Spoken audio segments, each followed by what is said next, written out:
Hi, welcome to Clutter Bravado.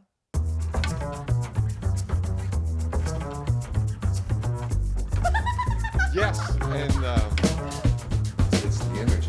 It's not just about the stuff. So we should probably just get into it, right? Let's go. Good afternoon. Good afternoon, Elyse. How are you doing? Good. Yeah? Yeah. Did you have a great weekend? I did. It was Sunday was very relaxing, or mostly relaxing, but I'll keep that. And then Saturday we had dinner here with Jamie and Dana, and Ron came, and Peter Gursky was there. So it was Yes. really a fun. Before Ron goes back to Portugal, it was a really fun dinner that we had together. It was really special. I like that dinner. So we had Jamie Rummerfield and her husband Dana Yeah. and Ron Woodson, who's also been a guest on the show, and we had Peter Gursky, who's also a guest on the show, and just like people that we like who've been supportive of Clutter Bravado. It's really good to like keep in touch with them, at least from my perspective. I know you guys are old friends, but from my perspective, like it's really nice to continue to follow what they're working on, and they've got a lot of cool things coming down the pike too. Right, So, and that was fun to talk to them. We'll probably have Jamie again. Yeah. To talk about all she's been doing for the rebuild of Altadena and and the Pacific the Palisades. Pacific Palisades. So that was interesting. Ron is working on a project here, Yeah. which I'm excited about. Me too. And also, we're starting talks already about modernism. Can you believe that that's coming up? I know. It's coming up here pretty quick. Well, it seems to be really far away, but yeah, it will sneak up on us. It will sneak up on us. So we're going back in February to the Modernism show. We'll have a space at the convention center, and then Yeah. we'll probably do a couple house visits. So it's going to be really, really fun. Yeah. I'm very excited about that. I loved modernism last year. I thought it was a really great experience. I learned a ton. I also learned a lot about like auction houses and antiques, because there's still a lot of people that are collectors there, and sort of how everyone connects with each other and how they network with each other and trade with each other and just how that works. I think it's really cool. So that was really an amazing week, and I'm so grateful for Rosemary, Yeah. who is who organizes the show, to ask us to come back. She's been a great friend and a great supporter throughout the years, but it's special. So shout out! Excited to go back over there. Yeah, that'll be great. But we've got a lot of stuff coming up this week first. Yeah, this week is a little busy in Los It's Angeles. really busy. Yeah, there's a lot of stuff happening. Yeah. So there's another art walk that's happening, and this is the one that's with all of the galleries on Highland and in the Highland La Brea area. Right.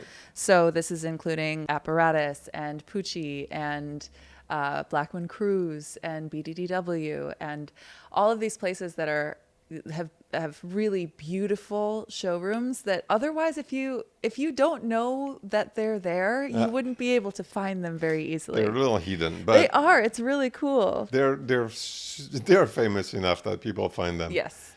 So that's I'm not worried about them in that respect. Component Workshop Gallery. So we're going to see a lot of our friends there. Yeah, and a lot of incredible art, and seeing the new collections that they have and anything that they've like changed in their showrooms. I'm excited. And I think about that during the weekend there are more openings throughout LA of art galleries. So that we'll keep our eyes on that too. And but yeah, if you're in LA, this weekend is busy for the creative, both art and design. Yes, so especially on Thursday, definitely take a look. All of those places on Highland, if you're not familiar with them, we'll be posting a little bit about it on our Instagram and our story today and tomorrow and until Thursday, I guess. and yeah, so you'll be able to find it on there, and that's where we'll be. So if you want to run into us, come say hi. I mean, the focus of our little podcast being more and more towards You always say our little podcast, our big podcast, our big important, big our giant podcast. Our podcast we love. Our podcast, the podcast we love, Clutter Bravado. Last week we had a great episode with RATV. Yes. I'm very fond of her. And she's in a fantastic commercial. In a commercial, you, yes, that I also auditioned for. So if you listen to the last episode, we talked a little bit about this, that we saw each other at an audition and she had to reschedule our first scheduled interview because she was doing the fitting for that commercial. Well, the commercial is out. I shared it to our stories the other day. I'll be sharing it the next couple of days too because I want everyone to see it. I mean, she's so great in it. And it's one of those things, we worry so much about competition in especially like the acting and modeling area of being in Los right. Angeles. But going to that casting and like we're both there, she and I are so different and we bring completely different things. And what they were looking for was her. And so I'm like celebrating her. I think that she's amazing. I'm so happy that she got it. It's a pretty big commercial too. So Right. it's airing like during the NFL games. So pretty big. But So, yeah, congratulations to her. That's so cool. So we'll be posting about it. You'll see it. And what else? Oh, I talked about this in one of our earlier episodes, but I went back to see Amanda at Bien Well. She is an incredible massage therapist, and I wanted to plug her again. And we have like a little coupon code thing that I can put on our link tree, so you can find it on Instagram. I went back to see her again. I had pulled my low back. It's like the worst thing when you're like weightlifting. I've been talking about weightlifting on the show and like how excited about it I am. And I got a little overzealous on Thursday. And yeah, I pulled my lower back, which is like not what you want. You don't want that while deadlifting. And I will say I deadlifted more than I ever have. right. Probably for good reason why I haven't pushed that far before. Because I did hurt myself, but I'm still very proud of it, and I wanted to plug Amanda because I was in so much pain for the first couple of days, and I went to see her on Sunday, and oh my God, I feel 1,000 times better. I was able to go to the gym today, still taking it easy, not like overdoing it, but if you are looking for an incredible massage therapist, someone who's like is able to work on whatever you're dealing with, whether it's like a sports injury or if you're just looking for relaxation. She's also incredibly intuitive. And so if there's something that you're sort of holding on to in your body or like some sort of a somatic therapy release that's needed, she's able to accommodate that as well. She's incredibly talented. So go see Amanda at Bien Well. She's in La Cañada. And again, I'll post her information in the notes on the show and then also on our link tree. So you'll be able to check that out. And over the weekend, so the next 2 weekends at Beverly Hills Playhouse, there's also a friend of ours who Yes. has a play that he's putting. Yes, on. Eric Toms is putting on a play at the Beverly Hills Playhouse it's like the next two. He The next 2 weekends. Yeah, he did it 3 weekends in a row. So it was this past weekend, but then the next two. So we'll also put a link there because you have to check it out. And we're going to have him on the show really soon. I'm very excited about that. He's really a fantastic artist. So yeah, he's a great actor, and he's also an incredible writer. I've worked with him a few times at Second Draft, which we've talked about before. But Second Draft is a workshop for writers and for actors to sort of get together. They do like it's basically a table read, but it's a lot more fun than that. There are a lot more elements of that. Right. And they have a musical guest every time. Like it's a really fun thing to just go attend, but also if you are an actor, it's a great thing to participate in, or a writer. And I hosted it a couple of years ago, and Eric Toms hosts it now. And he's incredibly talented. He's a great personality. He's an awesome person to have involved. He also hosts Night of Shorts Night, which is one Tuesday every month. I think it's the first Tuesday of every month, but I could be wrong. I'll put that in the notes as well. But it's great. It's at Formosa Cafe. I've shown a short film of mine there. And oh, you have? Yeah, I have a spoken word poem that I filmed. And the director actually put it up there. The director, Josh Reynolds, he put it up, but I got to like show up and like, oh yeah, that's me. I did that. Because it was it's something that I wrote, that I like came up with the idea for, that I starred in, but that, the rest of the people working on it were so incredibly talented. And yeah, Josh put it up there, but it's at Formosa Cafe. I believe it's the first Tuesday of the month. And they show short films. And so if you have a short film that you want people to see and you want to network with other short filmmakers or filmmakers in general in Los Angeles, it's a really great place to network. It's also just a fun chance to see what people are working on. And it's very creative. A lot of creative people are there, and it's a really great vibe. Also, the food is good. So, but yeah, it's a great chance to network, to get together, and just to see what the creators in LA are working on, you know. But we should get to our guest. She's so great. She's so great. So Meg Joannides, she is a incredible designer, and she's so grounded and down to earth. And I was really excited to talk to her because I've been hearing about her from so many other designers. Right. Everyone a part of our community. I mean, Christine Kamenstein, her, Linda Moret, Marianne Murphy, those are, really important women in the design industry in California. Yeah. Southern but California in general. She's definitely in that Mount Rushmore of like important designers in this area for sure. This area, yeah. I mean, trained a lot of people, supported a ton of people, and I just adored listening to her because even though I've known Meg for some time, it was fun to listen to her talk about. When you get to actually sit down with someone on the sofa and you get to have the conversation, you get to, I don't know, I feel like you have a different kind of connection that forms here. That's one of the reasons why I love doing the show. Because for example, with Ari last week, I've known Ari for years, and we've been really close for about a year. And yeah, sitting down and talking to her, there's so much more that I learned. And you get a different facet of somebody. And we definitely got that with Meg in this episode. So should we get to it? Let's go.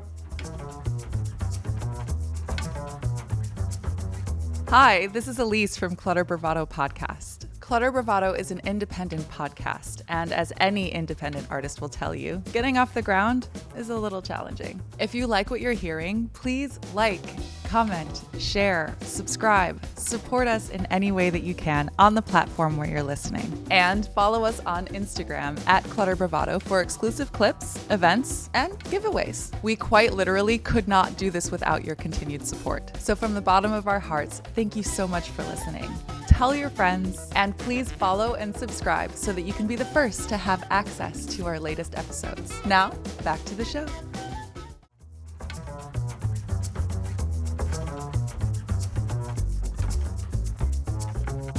Welcome to Clutter Bravado. We are here with Meg Joannides of MLK Studio. How are you? I'm good. Thank you. Thank you for having me. On a nice warm summer day in Los Angeles. Absolutely. On the summer fall day. And I'm so glad you're here because you're so busy. We've known each other for a long time. And Meg is, busy traveling. And so thank you for taking the time because I know it's just a privilege to have you. I'm honored to be here. Thank you. Yeah, catching you here in LA is sometimes a little bit tricky. You're kind of all over the place, and we're definitely going to talk about that. But you were originally from North California? Yes. Okay, great. Where about in North California? Menlo Park, which is right next to Palo Alto. Oh, yeah. Okay, great. You know it? Yeah, I do, actually. No way. Yeah. No, most people don't know it until you mention Palo Alto. But yeah. Well, the Palo Alto, yes. But I've been up there before. So, yeah. Well, that's great. So what brought you to Los Angeles? That is a kind of long and convoluted route that I took. Great. We love to hear about it. I first moved from Northern California to Germany, where I worked for 5 years for 2 different companies. And then I had gone to New York on a business trip and was really interested in moving to New York. So I did move to New York for 5 years and began dating somebody who lived here, long distance, for 3.5 years of the 5 that I lived there. And ultimately, we decided one of us had to move to see if it was going to turn into anything. So it was me who made the move. Yeah. But it didn't turn into anything. Yeah. But it turned out into a nice place turned into something else. Something else, yeah. Yeah, so while you were in New York, what did you end up getting into? Well, I was working in fashion in New York. Really? So, yeah. Okay. So I began my career in interiors in Northern California. And then when I went to Europe, I started working in fashion, designing stores for Polo Ralph Lauren. And then Hugo Boss, the men's fashion brand based in Stuttgart, Germany, was eyeing everything that Polo Ralph Lauren was doing. And they kind of went there and grabbed everybody from Polo and started doing the same thing that they were doing, which was opening stores all over the world. So I had a chance to travel the world, really, Wow. with Hugo Boss. Oh, Wow. Yeah. Yeah. I mean, did that have anything to do with the time that you had spent in Germany originally? No, I mean, I was headhunted from Munich, and then moved to Stuttgart, which did not like at all. And I mean, sounds like you've been there. But they immediately said, we want to develop stores all over Asia, all over South America, all over Eastern Europe. And I was on a plane all the time. I was rarely ever in Stuttgart. So Oh, so the traveling bug, that's been in you from the get-go. From the get-go. All right. Yeah. All right. Yeah. I get it now. I was just going to ask you about your like wanderlust, if that's something that you had when you were growing up. Yeah, I mean, I think I always got lost in the world. I always wanted to be an interior designer, and in addition to the usual moving of the furniture around in our own house, every time we would go places, I used to stare into the windows of beautiful homes, and wherever there was a lamp lit or some kind of lighting, I would use my imagination to picture what the room looked like and what was going on in there, and go in my mind to wherever they were going. So It's funny. I that have kind of same- wanderlust. I have Yeah. that same voyeurism Yeah. for interiors. Is that Yeah. what it is? Yeah. It is for A little insurance. bit, yeah. It is. It's like it's an amazing thing. So for me, it translates in when I watch a movie. Yeah. The interiors like strikes me. Yes. And that's why I have really trouble being on Zoom, because Oh, yeah. people that have their interiors I can't You hear can't them. focus. Yeah. I'm like, this is an ugly painting. This is a really bad. And sadly, it's like it's hard to find an interior that you're like, ooh, I want to be there. Yeah. And it's really disruptive. There was a show on HGTV once that was like that, and I can't remember. Oh, I really? interviewed for it. The premise was you go into these homes and you just destroy them, and you just say like, what's wrong with everything, And I'm like, I don't know. I mean, it sounds like Yeah. fun, but I don't think I want to be known for Yeah. that. Right, Yeah. for Yeah. that. You don't want to be the Gordon Ramsay of interiors. Yeah, exactly. It is a thing though. You can't unsee things. This is Right. Your eyes are your creativity, and And walking through New York is it's a playground for that, because or Paris. or Paris. Or Yeah. Paris. Yeah. I do that Yeah. in Paris for sure. If I'm sitting in a cafe and there's a building across from me, I'm like, Yeah. what is going on? What is going on? Because you Yeah. know that it's also something really sexy Yes. too. Oh, it's absolutely. It's something very sexy in there. No, my eyes like literally start crying when I get to Paris. Wow. Once you've gotten Yeah. from the outskirts and you start getting into the city, my eyes start to just water because it's so pretty that they're I feel like they're crying from the beauty. Yeah. Yeah. I mean, we've talked many times about how much I love Paris, especially. But is there a place that maybe our listeners wouldn't expect that you have a similar reaction, or something that you are really passionate about, a place that you visited? Well, the first thing that comes to mind when we're talking about Paris, even though it's not Paris, is Prague. But when it was still under, communist, rule, because for some reason, it was also a time of my life when I was single and had a great job and I was traveling. It was when I was doing Hugo Boss, and I was dating this guy there that was American, but he knew how to speak Czech, and I could not get the workers in the store to do anything. And we had the CEO of the company coming, plus the president of what it was, Czechoslovakia at the time, coming to the opening, and I couldn't speak the language. They didn't understand what they were supposed to be doing, and he kind of came in and saved the day. So he was like a hero to me, and he kind of ruled the city, because at the time, there was no telecom, there was nothing. And he was there establishing all of that, making tons of money, basically bringing the city up to, modern times. Wow, yeah. And we would go out and feast at these beautiful restaurants and these palaces and just gorgeous buildings, and it would be like $25, And so that city, I think, but back then, I Yeah. haven't been to Prague in probably 10 years. Oh, wow. Yeah. So this is I more like actually, I 25. lived in Prague for Oh, did like you? 3 months. Yeah. I How also was that? dated someone there. Oh, also, isn't it always But that yeah, way? I was just there in 2021. and it is still so beautiful. Yeah. It is so beautiful. And obviously, like, the culture has definitely changed Mm-hmm. from when you were there. But I fell so deeply in love with that city. Mm-hmm. There's something that's really beautiful about it. And because it has so much history. Yeah. And here in the US, we don't have that kind of history. And I find too that a lot of the architecture that I've seen, I don't know, like you see like the big luxury condo buildings and things like that. Like, I don't think that they're intended to last for a really long time Mm-hmm. or to carry that kind of weight of history, or they don't have that same kind of craftsmanship. And so sometimes traveling abroad, you get to interact with history in a really tangible way. Yeah, absolutely. Yeah. Is there any way that you bring that into your work? Like carrying a little bit of that quality of craftsmanship that you see in buildings that are so old? Yeah. I mean, I try to bring it into all projects. I lived in Europe for so many years, and whenever we would build stores of, large or small, it was done, as you say, with such craftsmanship. The cabinetry, or the way they laid the stone floors, or the way they did the stairs. And I got to work with some amazing architects based in Europe. Eva Jerkna is one of them, based in London. She used to do all the Joseph stores.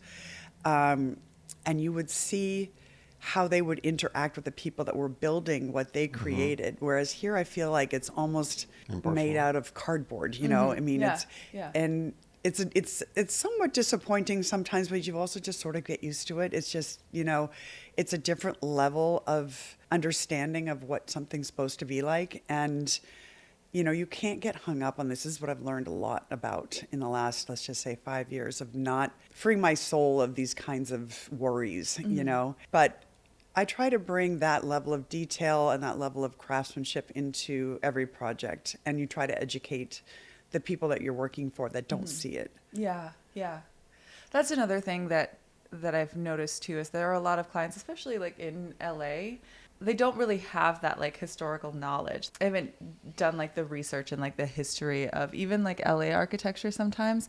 And I love that designers and architects are able to bring that knowledge and to share that, so that that's something that we can all sort of connect with. And it also helps when it comes to rebuilding. Like I recently saw you on a panel speaking about rebuilding after the fires. And so what has your experience been like with that so far?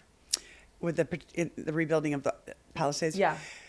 Well, I have several clients who lost their homes. As of now, only one, which was the most recently completed one in 2023, is gung-ho about rebuilding the exact same house, and we're on it. We're doing the same team, same house, same everything. And when it came time for the insurance information, I had it all there. Right. It was literally Yeah. a stack of paper like this. I just one click, Yeah. and they had everything they needed for the insurance adjuster. Other clients have not decided what they wanted to do, and I think sort of the panel, we talked about that maybe there was about 30% rebuild, 30% don't know, 30% selling, which doesn't equal 100%, but I'm only rebuilding on one right now. Okay. Yeah, it just hasn't been my focus. I mean, I'm working on several large projects right now here in LA. As I mentioned, Hancock Park, also Malibu, Brentwood, and Cape Cod. And I'm going to be scouting something for the Croatian coast in a couple weeks. Wow. So excited about that. So, I mean, as much as I want to be helpful to in whatever capacity I can be, it's a universal thing. I may not be the designer that's going to be building 10 projects in the Palisades, and that's okay with me. Yeah. I want to help those clients on Holyoke that had this beautiful house. It wasn't even huge. I mean, it was probably 5,000 square feet, but it was on the point at the end of Mount Holyoke, and it had these 360 views, and working with them was an absolute dream. I mean, they've become super close friends of mine. I have twins, and one of her daughters had twins at the end of the project. Yeah. And when we did the reveal, they were there, and I have these great pictures of the house finished and ready for them. And luckily, we have that. We never got it professionally finished, but we have these nice memories in the house, and they really want to just rebuild it as it was. So I'm happy to work on that. But I'm not really actively pursuing a whole bunch of other Palisades projects right now because my focus is kind of elsewhere. Yeah, yeah, and that's the thing too. Like in LA, there are so many designers and there are so many architects, and there are a lot of people that are really working to do the rebuild, and then other designers think are that elsewhere. You know, We're also a little bit early. I mean, for Yeah. us, we're a little early in that process in the sense that it wasn't even a they're year still- ago. Yeah, yeah, they're Yeah, still I battling mean, with 6 months, Yeah. really. Yeah. There's still a battle with insurance, and it's like before we can, I mean, at the design or the furniture level, we can get involved. It's going to take a little bit longer, and I mean, I have clients that just picked up and moved away before Right. school started for their little kids and moved to Greenwich, Connecticut. Oh wow. The ones that were doing the Yeah. Cape Cod one for, yeah. Yeah. And others, the kids were grown and just out of the house, and I think they moved over here to West Hollywood in a rental, and I don't know what they want to do. I remember when we did her house in 2008, and we were very lucky that the magazine Interiors still had the issue that they published on the house because I couldn't find it online, and I didn't have it anymore either. Yeah. Because I had to go through and remember every single stick of furniture we put in Wow, there too. yeah. From 2008. Well, it's a long time ago for my brain. Yeah. Right. Oh, But, absolutely. But I don't know that I mean, he's in Hollywood. He is the director or the writer for Shrek movies. So I fun. don't know that they can really leave. right. But at the same time, their kids are kind of off doing their own thing in different countries. So I don't know if they want to live back there. The reason that they picked that area to begin was that School. the kids were little and they wanted to be able to walk to the village. Right. Yeah. They were up above Sunset, and they just, that was the brief. We want to be able to walk with our strollers to the village.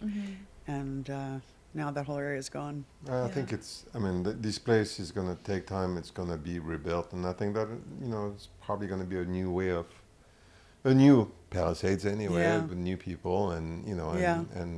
but it's going to take some time. I mean, my kids went to high school at Pali, so I was, right, and you have strong ties there. yeah, and I've done several projects in the Riviera, which didn't burn, but I saw several pictures of the fire coming close enough that you thought, it would have burned. So I'm so familiar with the area, and I used to love to go to the farmers market there, and Yeah. it's devastating. I have to drive through there now to get to my Malibu projects, either there or PCH is just as bad. Exactly. Yeah.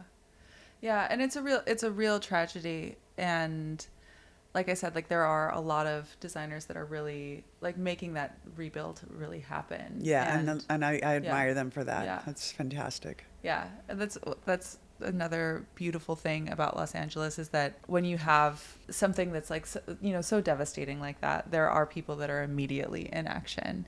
And that's something that I think it's really beautiful about how tight the network and community really is in Los Angeles. Yeah, no, the design community here is amazing. Yeah. I mean, lots of my closest friends here are, designers that you might compete for jobs against. But Yeah. I don't even care. Yeah, so I actually have a question about that when it comes to like that feeling of competition. Does it feel like you're competing against, or that there's this like underlying like competitive nature to the industry, or do you feel like it's more collaborative? It just feels like there's enough work out there for everyone. I've been fortunate enough to always get enough projects and get great projects, and I've also not gotten projects. And then you might dwell for, some period of time, and then you just forget about it. Yeah. Like COVID was, an insane period where there were calls coming in, weekly with people wanting to add to their, complexes, build bigger complexes, build another house, move somewhere else, never want to leave the house, type of thing. But I've never been worried about the work, and I just figure, the work that I'm supposed to do will come to me. Absolutely. Yeah, I don't get into that kind of mindset. I think there's just too many other interesting things to think about besides that. Yeah, I mean, I absolutely agree. The idea of like competition and that like, you versus me and dog eat dog, whatever, I feel like it doesn't actually support the community and like help everybody to do better altogether. And I feel like when people are more collaborative and when you look at it as like, well, you got this one, I'll get the next one. Yeah. Then, it makes it easier to also work together. Yeah. Too. It's funny that you say that. Sorry about that. I've gotten calls from designers before saying, congratulations, I heard you got the San Remo project. I'm like, I did? Like, like we knew that it was 3 of us, right? Yeah. It's usually the same 3 or 4 people, Yeah. like at the, because Right. of your styles. And one of them calls you up and awards you the job, before the client has, And then I did get the project, but it's just, we're close like that. Yeah. We'll socialize together. While my kids were growing up, I rarely did any of that socializing because I was just too busy, Yeah. But once they were old enough, and especially since now that they're at college, I'll do these events. You guys saw me on that panel. I'll do, anything that sounds interesting because the community is so supportive of each other and they're interesting people. After that panel, I've got 2 or 3 emails saying, let's get together and have a dinner from various people, phone calls. It's nice. Yeah. Because think- most of my really close friends live in Europe or New York. We're in Europe. Well, I lived in Germany for 5 years, so I Right, still so have a yeah. lot of people in Munich. And a lot of those people in Munich also moved to London, Zagreb, Athens. Because you were in Greece during the summer. I was in Greece in the summer. Yeah, I'm looking to try to get a second home there. Wow. Yeah. Yeah. Is your last name a Greek name? It is. It is. I Yeah, thought so. and you pronounced Okay. it perfectly. Great. Thank you. She must have some Greek friends. I actually do. Yeah. So that's how I was able to recognize that. But that's beautiful. Have you spent some time there recently, but have you spent time over there like throughout your life? Do you have family there still? Yes. Well, my ex-husband is a Greek Cypriot. He's from Okay. Cyprus, and his sister married an Athenian, so there was always going from Cyprus to Athens, Athens to Cyprus. And in Greece, even if you get divorced, you're still family. So like my brother-in-law, which is a non-blood related to my ex-husband, he is an attorney and he's the one who's, managing my bank account. And if I do a real estate purchase, he'll handle that. I go there a lot because I feel some sort of pull to Greece. I've been going there since I was probably 17, 18 years old. The first time I lived in Germany, I also lived in Germany 1 year in between college. And 6 months of that college, I told my parents I didn't want to go to college anymore. And I just traveled around. And Greece just became one of those places I felt really close to. I kind of believe in, reincarnation and things like that. Yeah. I feel like there was some past life that I've been there somehow. Now I'm looking to, spend the next part of my life, partially there. My kids love it there. I have friends there. It's warm. The climate's very much like it is here. I could easily move back. I have a dual citizenship. I could easily move back to Germany and be with friends, but I don't want to live in another cold country where the Right. summers are rainy and overcast. Yeah. I want to stay in this kind of a climate.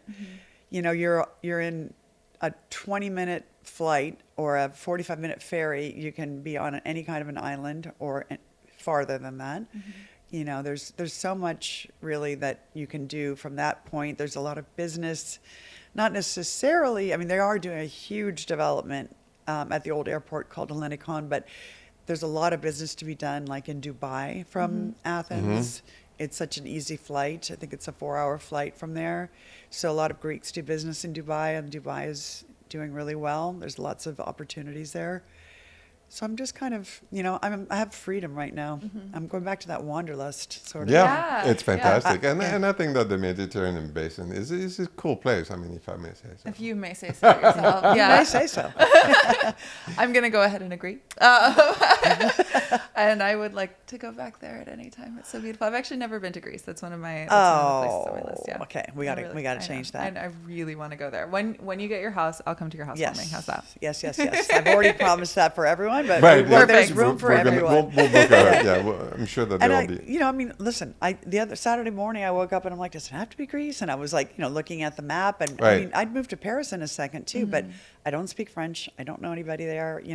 I'm kind of having to make, I'm not talking full time either. I'm Right. having to make, narrow it down on some criteria, and the fact that my kids feel at home there and that I have relatives and friends there, and they're very accepting of foreign people. I do have a Greek last name, so, it helps a lot when Right. you want to go say, can I get a table? My last name is Joannides, and they're like, oh, yeah, of course, sure, like, so it's, there are plenty of places where I'm sure I would, Yeah. love to live, but this one seems like the most natural. And I think that, the beauty of Europe, and God knows I've been talking about how much I love California, and I love being in LA, and so it's not a diss, but the beauty of Europe is that you can be in Marrakesh, you can be in Spain, you can be in France, you can be in Prague, within between an hour Hours. Yeah.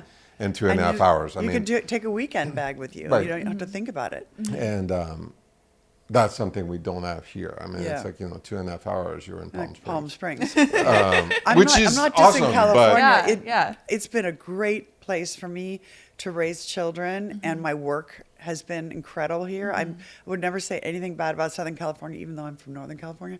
But I feel like it's the longest place that I've lived anywhere. Right. And my soul is telling me it's time To expand. to expand and to learn more about other cultures and immerse myself in different experiences besides just this one. So you're going to scout a project in Croatia? On the Croatian coast, yeah. We've been partnering with an architect who's got an office in Belgrade and in Doha. And so, we bring him onto projects here if we need architectural stuff done and, small stuff. It's not like obviously a ground up construction that wouldn't work because they're not licensed here. Right. He's doing the same for us when projects come up either in Europe or in the Middle East. That's exciting. Yeah. So that seems to be where things are headed. Wow. And I've been able to manifest really all of my moves, sort of like the move to Germany, the move to New York, the New York to LA. It was all just about like gut feeling, this is where I want to be, and it happened. Yeah. Well, it sounds like you're going to be in Greece very soon. So I'm very excited for you. Well, Yeah. about 2 weeks, October 16th. There it is. There it It's is. not counting, but That's more than 2 weeks. It's three or 4 a weeks. few weeks. Yeah. No worries. By the way, I should mention also that my father lives in Germany still, Okay. and he's 95. Wow. So Yeah. Right, there's- that's another reason why I've been going to Europe 3 times a year, and will continue to as long as he's alive. And I want to spend as much time with him as possible. We Zoom with him every week, but that's not the same as seeing them. And seeing him in person. Yeah. Yeah. Yeah. And that'll be great too, because when you're in Greece, you can like hop right over there. So I easy. mean, it sounds like Greece is where you're going to fully land. I can like feel that, what you're manifesting. Is there a place that you would like to do a project that you haven't been to yet? I always say Saudi Arabia. Yeah. Yeah, it's another one of those ones where I feel like there's some part of my history that might be connected to. it's interesting that you have Just that pull towards the Middle East. I mean, when we did the project in Dubai, we did do one before Dubai had the crash. There was an article that was published in Interior Design magazine, and the ruler's son saw it and contacted us immediately and said, we want you to design a house on Palm Jumeirah. And it was obviously, I was the interiors person. I called the architect. I'm like, hey, are you interested? Yeah. So we designed, I think, about a 40,000 square foot home on Palm Jumeirah. Really cool, modern building. But then it crashed. I don't know if you remember what year that was. God, I want to say 2010. Dubai crashed. There was a credit crash or something like that, and the project didn't get built. And we went there a couple of times, and it was really bizarre because I think we went there from when we were staying in Cyprus and then flew to Dubai. And when you're flying over the Middle East, it's like, and you're looking down at what you're flying over. It's really bizarre, like you just like. How do you describe it? Well, it's almost like being on the moon. It's like there's just, Right. there's nothing there, and it's just this sort of desert landscape, and you're flying over Iran, and you know that if the plane landed, you'd be screwed. There's something kind of exciting about that. I also spent a little time when I was living in Munich in Egypt. I had a friend in Egypt and in Israel. I had a friend that was living in Israel, and we would go from Israel to Sharm el-Sheikh in Egypt by bus. And it's just the part of the world that doesn't look like any other part of the world. Interesting. Yeah, and It's also the birth of culture. I mean, Yeah. it's yeah, something that you're close Right. to the birth of the culture. Yeah, so that might be interesting. Doing some kind of a palace there. I don't know, or a hotel. Never done a hotel. Well, I have done a hotel. I did the Farmer's Daughter Hotel Oh, okay. one time. At one point, it's been a lot of things. It's not that anymore. It's something else right now. Yeah. So with all your experience because you have a lot of experience obviously with stores, you're mostly focused on residential, right? Yeah, stores got to be kind of tired after a while because, in fashion, everything is about budget and timing. If you can't open for the beginning of a collection, then you have, they don't want to wait until the next one. So then you're doing everything really fast, and then it doesn't get done well. And then they don't want to pay for it, because it was mostly with franchise partners. But for Hugo Boss, we also did a Fifth Avenue store, which was owned by the company, and we did a huge showroom in the Stair at Lehigh building. So those projects were really fun. Stores, that's when I said, okay, I'm going to go back to residential. If I never see another store again, it'll be too soon. It's interesting because I didn't know about your commercial, and I know your eye for detail and what you do with residential, and I'm like, how did you translate that into? You must have been like going crazy with commercial, because I'm like, you're not. No, it was a stopping point. I Right. was just like, no more stores. And I know Meg, and I'm like, that's why I moved here, because I'm like, I could have continued to do that or see where the relationship went. And then I was just like, maybe I'll try my hand at residential again. And I knew a few architects here, and I went and saw them, big name architects. And they said, well, you don't have any body of work, so we can't really refer you anything. But then slowly, I started to get referrals. And that was 25 years ago. So we were able to build back the residential. I'm not sick of residential. no. I mean, I thought I would be, but I'm not. I mean, you get to know different people each time, completely different types of personalities. And luckily at this point in my career, if I don't like the personalities, Right. you can walk away before you start and say, I don't think this is the job for me. I think it's the advantage of having a little bit of experience, is being able to recognize when the personalities don't. I mean, if the match. personalities don't match, it's not going to work. Yeah. Right. You can't break somebody's legs and say you have to buy the sofa. Like it's great to educate people. I have that now, but you don't. You know when you're not going to mesh with somebody, and it's rare now, but it does occur every once in a while, and you're just like. So you have done the retail, and you've done the commercial, you've done the residential, and you're also doing some designing of rugs as well. Tell me a little bit about that. How did you get into it? How did you land there? I love designing rugs. We landed there.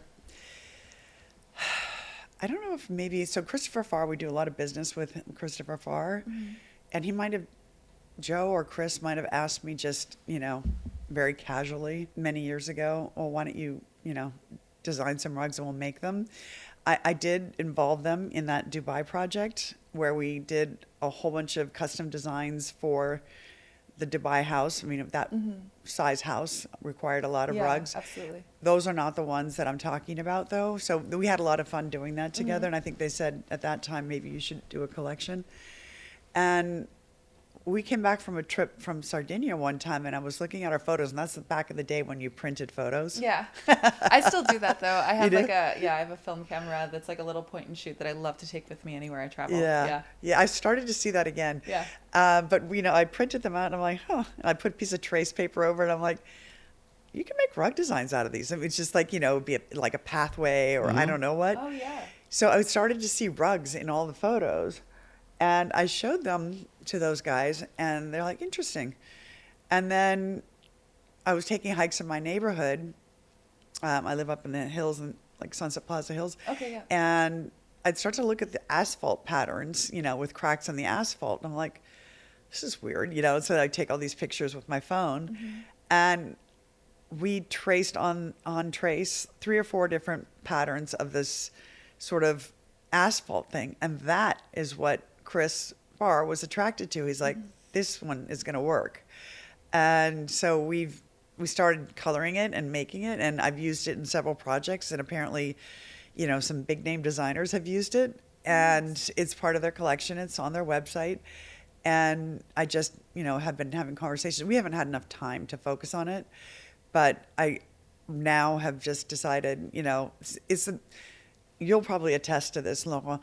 It's the easiest thing to design. I mean, like, we don't have to make sure that the back pitch is right, and we don't have to worry about springs, and we don't have to worry about comfort level of foam. And I know what their quality is. Right. If they're the ones that are going to be making it, I know what it's going to come out like. We just have to paint the picture, Yeah. So, not because I'm looking for the easy way out, and it's not easy to get a winning rug design. So you might have to come up with 20 designs before, or 40, 50, I don't know. But I think we're going to maybe start putting some effort back into that, because it's, we have this successful one, and why not have more? Yeah. Because those would sell forever and ever. It's not like they go out of style. So what's interesting is that in terms of designing, accessories for the house, I love furniture. I love side tables. I love that. I would be very bad at lighting, for example, and I think that a lot of lighting designers are not very good at furniture and excellent at lighting. Rug is the same thing. It's like you have to have it's like your vision, like you see rugs when you're walking in your neighborhood, which is a talent. I see them all over the place. Because that I see it on that building. Right. And that's where we all have. I think that we each have. I don't know if it's a talent, or it's your eye just gets to. And for me, for example, I grew up with furniture because of my dad being an antiques dealer, and it's like I saw a lot of furniture in my youth, and when I see something, it's like it's always furniture for me. It's furniture. You have that eye because maybe of your travels, maybe because you've seen a lot of landscapes, you've seen a lot of that, and your eye translates it now as I translate all that stuff on the floor. On the floor, yeah. Well, but it's hard because rugs are. I mean, first of all, can change a room with a rug. Yeah, Absolutely. Yeah. You could leave all this furniture the same, and just pop in 10 different rugs, and this room would look different. And I think it's very challenging. So you have less of worry about the construction, but in terms of design, I find rugs very, very challenging. And then That's all funny. those pom-pom. Oh my and gosh! The collar. You love that? I think I'm in heaven. Like, because a lot of the times when I do rugs that aren't custom, or if I'm pulling one out of Christopher Farr's collection, but we're doing one now. We're doing a commune rug, the one with the snake. It's holding a pineapple in his mouth. And I changed the background color, and I changed something else, and then they got the palms out. And I'm like, yay, And I mean, you can tell by my shirt that, I like those kinds of things. Like, are a lot of fun to me. But I think you're absolutely right. To me, the idea if somebody said, how many times have people said to me, design a line of furniture? And I'm like, can't think of anything. I mean, I really can't, because I think in my brain, I'm like, it's already done. It's been done before. Right. That's one thing. Like, somebody's already done it, so I won't do it, number one. But number two, for the rug, when we're designing things, we are designing from the ground up. So it becomes part of the canvas. Right. And that's one of the things that I think I differentiate myself from some, what you would call a decorator, is that we consider ourselves, even if we're not trained as such, more interior architects. And then I think that comes also from the extensive travel and what you see on walls when you travel, and what you see on ceilings, and what you see on floors. We can't just design a room unless we know that the walls are going to hold up, and that the ceiling's going to hold up, and that the floor is going to hold up. I mentioned to you before we sat down that we got asked to do this house in Malibu, and I said, and just put furniture in, and I said, I can't. And they're like, well, why not? And I said, because the floors are wrong and the walls are wrong. Well, what's wrong with them?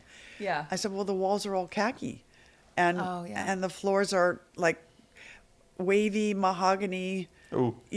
and I can't work with that palette. Yeah. I need to strip this and clean up the palette, and then I Yeah. can do it. And they understood that after I showed them the difference.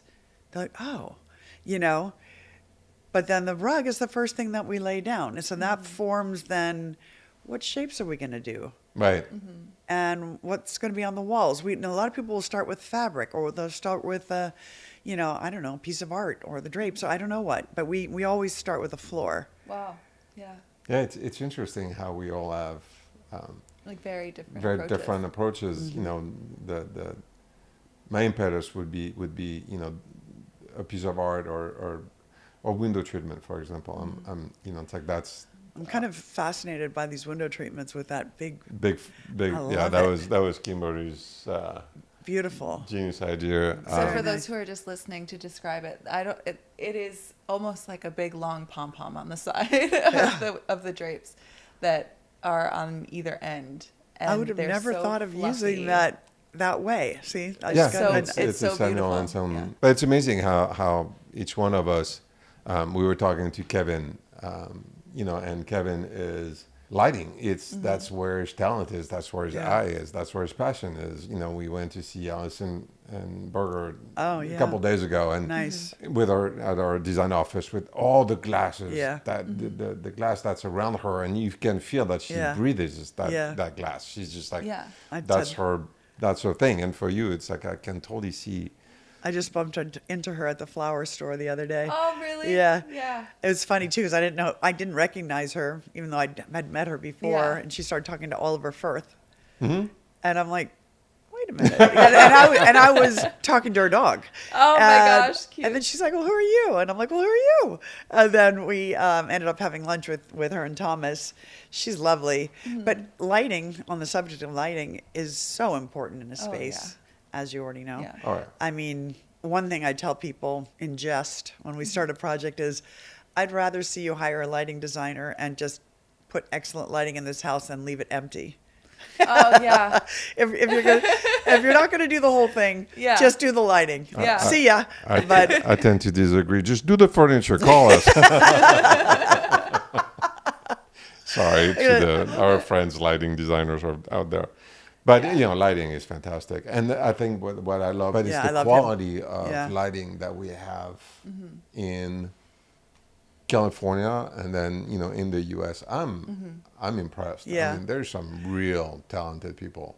I just got a gift from Lindsay Adelman because, they closed Yeah. their studio here. I don't know exactly where it was, but I had been there before. It was in one of those historic, apartment buildings, too, more modern. And I think I was in Europe, and Claire kept contacting me and saying, I really want to bring you this sconce. We're closing up shop. And I'm like, that's so kind of you.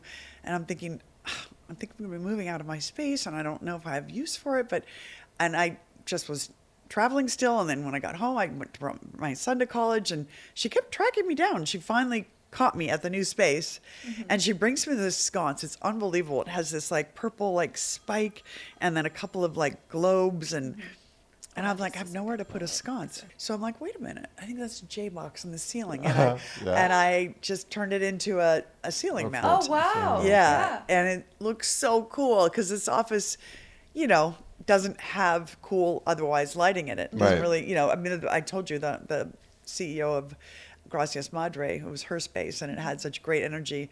And it does have a couple of lamps, and it's really residential in feeling, which I love. But the sconce just added the oomph to it that it just needed. Amazing. And I was happy about that. She's another cool Yeah. California. Lindsay Edelman's Yeah. her work is amazing. Big fan. Yeah, her work is amazing. We have a lot of Yeah. an apparatus studio is amazing. Right. Apparatus Been is to their amazing. showroom? John Pomp Yeah. is unbelievable. I mean, we have really a pool of talent for lighting that's just incredible. Yeah. I did a John Pomp chandelier recently in a client's house, and she just loves it. Wow. Yeah.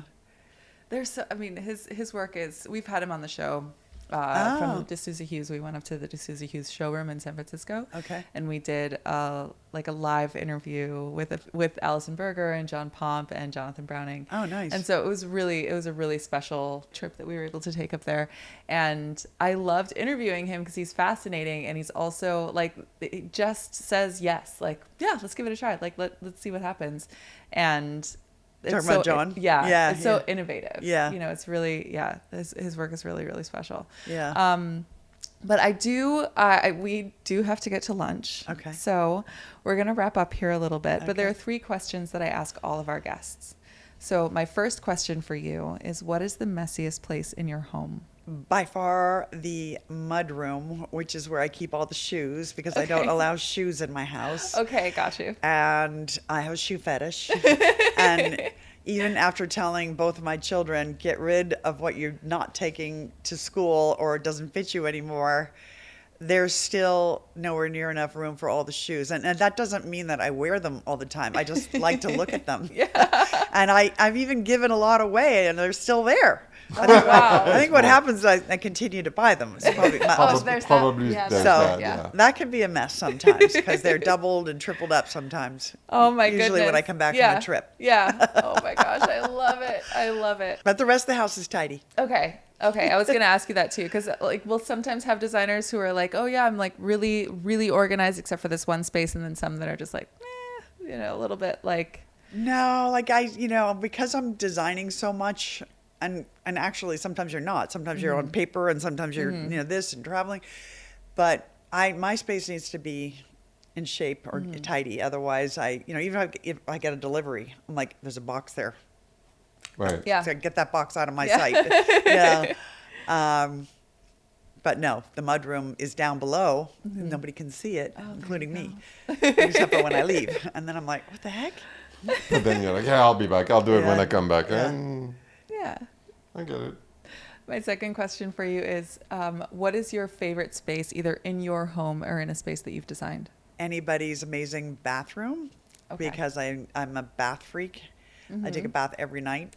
Do you? Yes. I like that. Do you? Yeah. I was gonna say, do you take baths? I too? love to take baths. I don't do it every night, but I love to take baths. I think that's really can't special. go to sleep without taking a bath. Wow. Yeah, I put all kinds of potions and everything Yeah. in it. Yeah, and I like my bathtub, but I will say I've either been in a fabulous hotel where the bathtub is in front of a window of twinkling lights, maybe in New York, or a client's bathroom where you're overlooking their rear gardens, and I place the tub right there or in front of the sea, and I haven't taken a bath there. Right. But, But I've in my dreamt mind, about I it. have. Yeah. Right. Yeah. Yeah, maybe dreamt that's about something it. you can manifest for Greece, so that you'll, Yeah. when Well, you're there. what's interesting is that some of the places that I've been looking at, because they don't typically have bathtubs, and every single time I ask a developer, I'm like, if it's not built yet, I'm going to need a bathtub and a fireplace.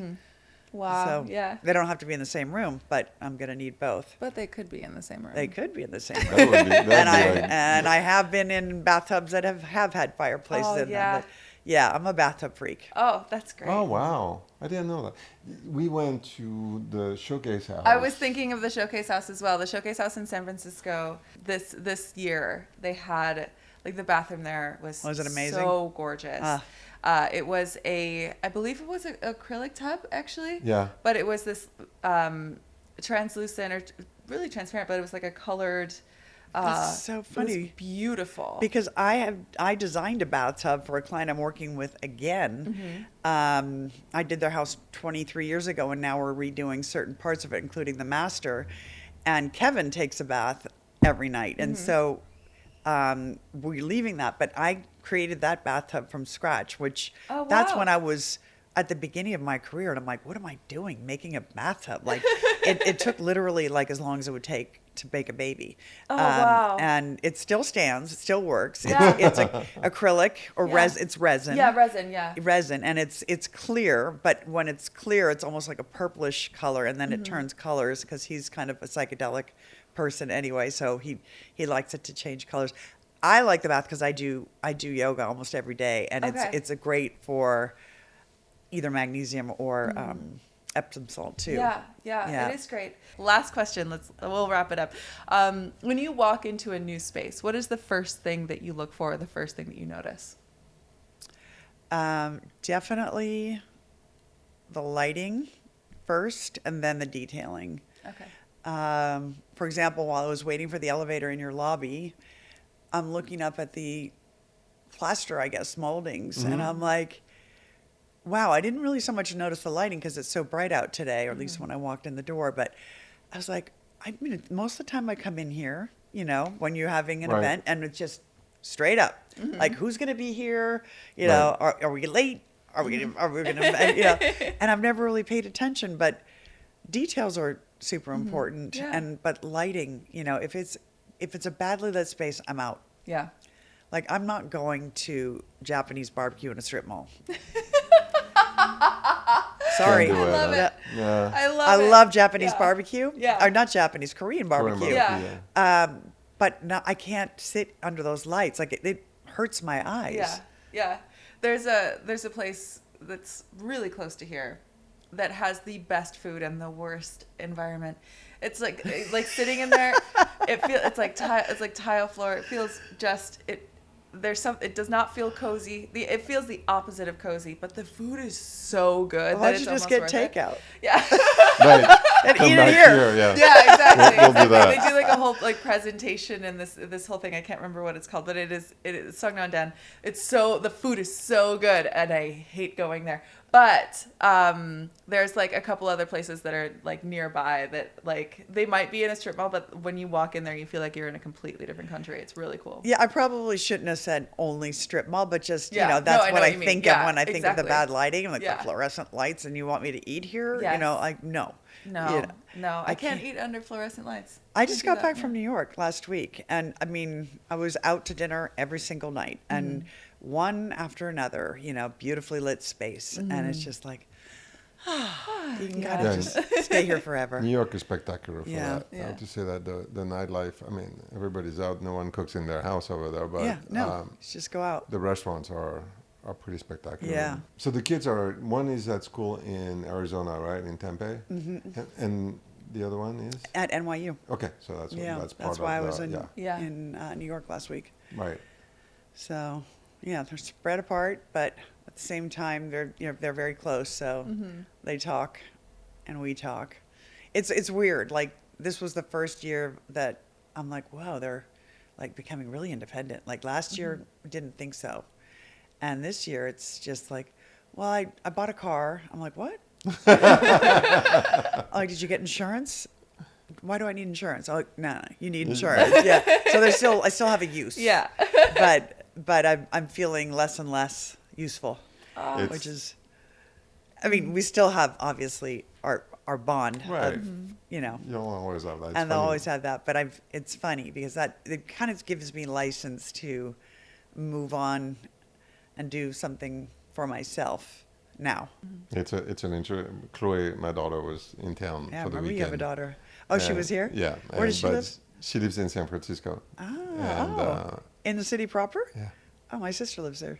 Yeah, she loves it. She grew up there, so Uh-huh. she just adores it. But it's interesting to see her now being completely independent. Like, she's a woman. I mean, it's like there's, How old is she?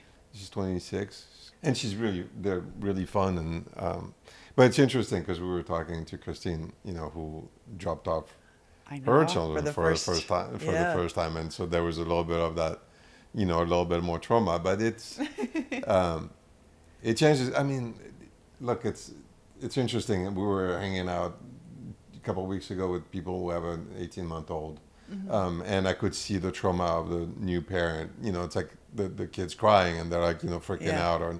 And I'm like, it changes so Yeah. fast, and it's a constant change until, forever. So it's like, it's just get used to it. It never stays the same. I mean, I think what's interesting is that, I feel very lucky that, that they're able to live on their own, Right. and they're able to do what they're doing, and that they're figuring it out. That means that we did a good You did job. a good job. We're raising these people to be good humans. And that's actually how I've felt about my interior design practice, because from the get-go, I've had, people work for me over the course of time that eventually went to start their own businesses. And at first I'd be like, oh my gosh, they're leaving, and then I'm like, wait a minute, you just spent 5 years Right. like mentoring this person and hopefully bringing them to the point where they will do good design, and they will, let's better the world. I mean, if you've ever read The Fountainhead, by Ayn Rand, it's a perfect example of like this sort of a thing where you want to do good design. And if that was my purpose of those people over the course of 25 years, being able to go out on their own, well, then that's fine. I'll find somebody else that, that can take their place. It has been amazing to sit down and get to know you and chat with you. And this is Thank our you. first time meeting. I know that you two have known each other for quite a while, but it was really, really lovely to get to know you. And we'll definitely link to your rug collection. And Oh, We'll have thank you you. back when the next the When the next one, yeah. the rugs are out. We need to do a big thing. And well, so this, this should be within hopefully the next 6 months to a year. There should be more to show because, we're transitioning some people around the office that can spend more time doing that, and it's something that really is close to my heart. And I spend a lot of time, sometimes at night, doodling stuff because that's when I have quiet time. yeah. Yeah. Well, can't wait for that. We'll do a big rug. We haven't done anything on rugs. We've done I know, rug we need lighting. to do more. Yeah. We'll we need to have more so rugs. you'll be our rug expert. Anytime. Well, thank you Perfect. guys. Amazing. Thank you guys so Amazing. much. Thank you so much. And we should get to lunch. Sounds good.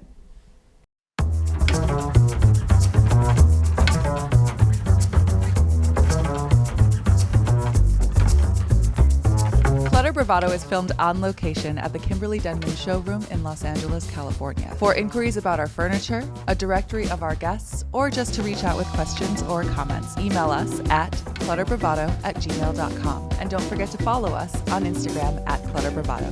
Thank you.